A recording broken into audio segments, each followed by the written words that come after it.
Good morning.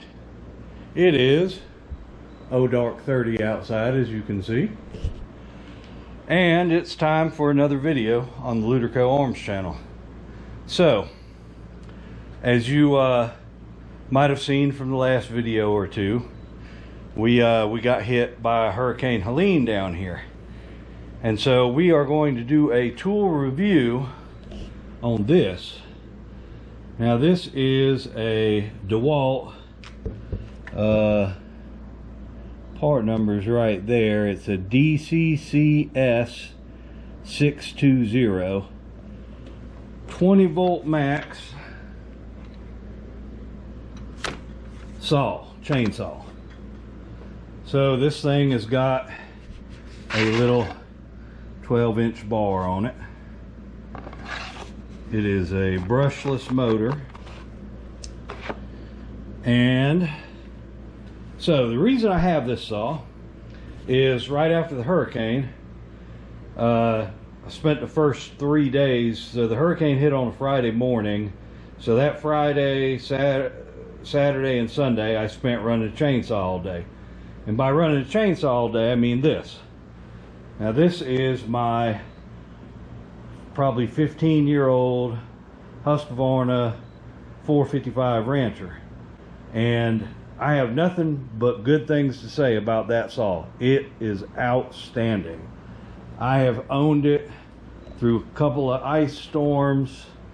I have a 20-inch, it came with a 20-inch bar, which is what's on it right now. It'll also run a 24-inch bar, which I also have, and nothing but good things, and never had to do anything to it other than clean the air filter and change the spark plug, and of course sharpen chains and change chains and bars. But other than that, it just runs and it does the job. But the problem is it's heavy. It's not heavy to cut one tree down, but after a couple of days I mean, it's fine on the ground. But the problem was I had some trees that I needed to limb up, and I needed to climb up in to do it. And that's a very heavy saw to tie a rope to and hang from you. So if you ever seen videos of the guys that climb trees, and I'm not one of those, I'm a complete amateur, and the trees I was climbing were actually laid over into other trees, so I was climbing at an angle. But the point I'm trying to get at is they all have these little itty bitty gas powered chainsaws with like 10 and 12-inch bars on them, and that's what I wanted. So I went to Lowe's, and as you can imagine, the Lowe's here was a madhouse. You know, at that point pretty much everybody didn't have power, including the Lowe's, and it was a madhouse. So they didn't have anything I could use. They were completely sold out of all of the small gas chainsaws. So I went on Amazon, and I was going to buy a gas powered chainsaw, small chainsaw off of Amazon. But the problem was we had UPS was running, so I knew we could get it, but all of the gas powered small chainsaws on Amazon were you know, like 4 and 5 days out, and I wanted something quicker. So looking on there, I saw this, and since I already have a bunch of Dewalt 20V power tools and batteries and chargers, I figured, well, we need it, so we'll go on and buy this. And when it arrived, and I apologize, there's no unboxing or anything here. You can see by the sawdust all over this, I have used the crap out of it. But when it came exactly as it sits right now. Fully assembled, brush guard or blade guard on it, 1 battery, 5 amp hour, and 1 charger, and the instruction manual, and that's it. So it's fully assembled. And one thing I will say about this, one complaint I have about it, you can see I've got it sitting on this towel, is like a lot of saws, it definitely leaks bar oil when it's just sitting. So keep that in mind when you go to put it up. If you've got bar oil in it, you might want to throw a rag under it. So this thing comes, it is toolless adjustment for the blade and blade tension. So let me set this camera up and I'll show you the features of this saw. Okay, so first of all, the blade tensioning is very simple. You got this right here. This is the tension. So when you this should have been tight already. Sorry about that. All right, so if you want to adjust the blade, what you got to do is you pull this up and you loosen this, and then the tension is right here at this knob. You got this way is more, this way is less. So right now this blade is right, so we're not going to adjust it. But if we wanted to tighten it, we turn this way. If we want to loosen it, we turn it back, and then you just tighten this back down and you're good to go. Real simple, real easy blade adjustment. Now this does have a chain brake. Obviously it's an electronic one, but that's it right there.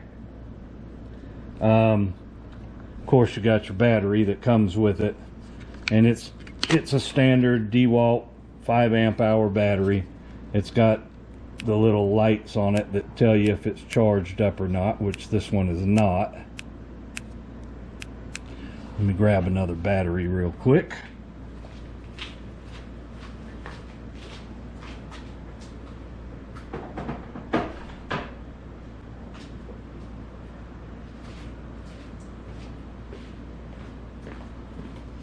Okay, now we got a fully charged battery. So we'll slide that in there. All right. On the other side of the saw, right here, you have where you put your bar oil in. So you'll have the saw on its side like this. Unscrew that, you pour the bar oil in. And it's got a gauge right here that tells you how much is left in there. And it's been my experience running this thing that generally it will run out of bar oil about the time that the battery starts trying to give you trouble. So now when you go to use it, it's got this pain in the ass right here, so you can't just pull the trigger. You got to push this in. Now that's fine with your right hand, right? But if you're using this left-handed, and you know sometimes you have to because you're up on a ladder or you're up in a tree, it's more difficult to get it going, because you got to take your finger, your thumb, and over here on the side, and you just can't grip it as well. So that is one thing to consider. And honestly, I may disable this button so that the trigger just works eventually. But anyway, so you press that button in and then you pull the trigger.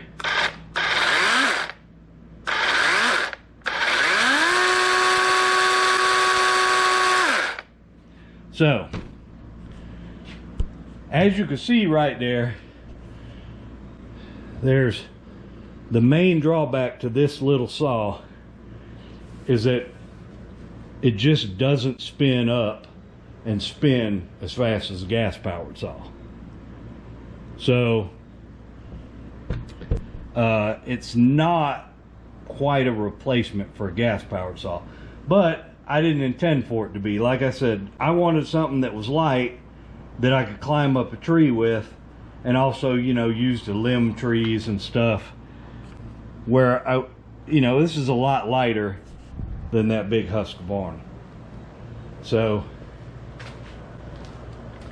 kind of dark out here still, but let's see how well we can see out here. I got some wood in a pile here. Yeah, I'm not sure how well. Might have to grab a piece of this and bring it back. All right, so yeah, that's not going to work because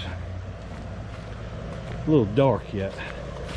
So Let me get a piece of that wood and set up, and I'll be right back. Okay, for demonstration purposes, got a little piece of pine. You can see it's not that big, which is kind of what this saw is meant for. So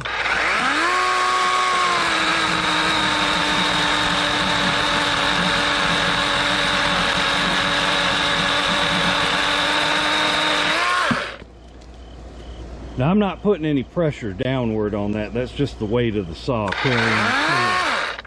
The weight of the saw carrying it through.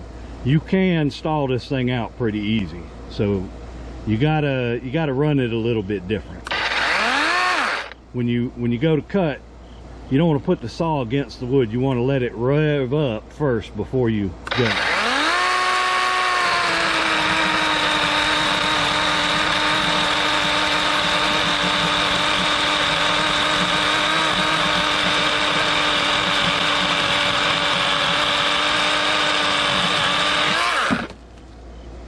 So, as you can see, it gets the job done, but it is nowhere near as quick as that gas-powered saw is.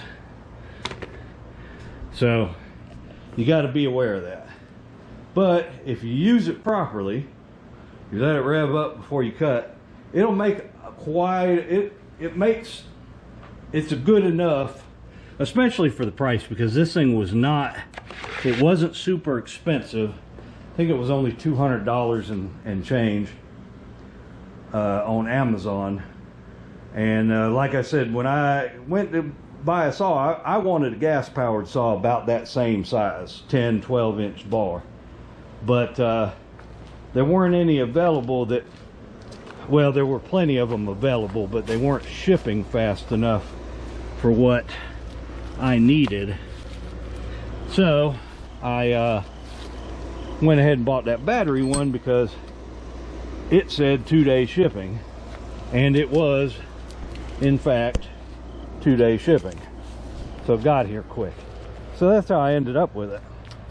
And you know, in all honesty, I'd rather have a gas powered one, but for the money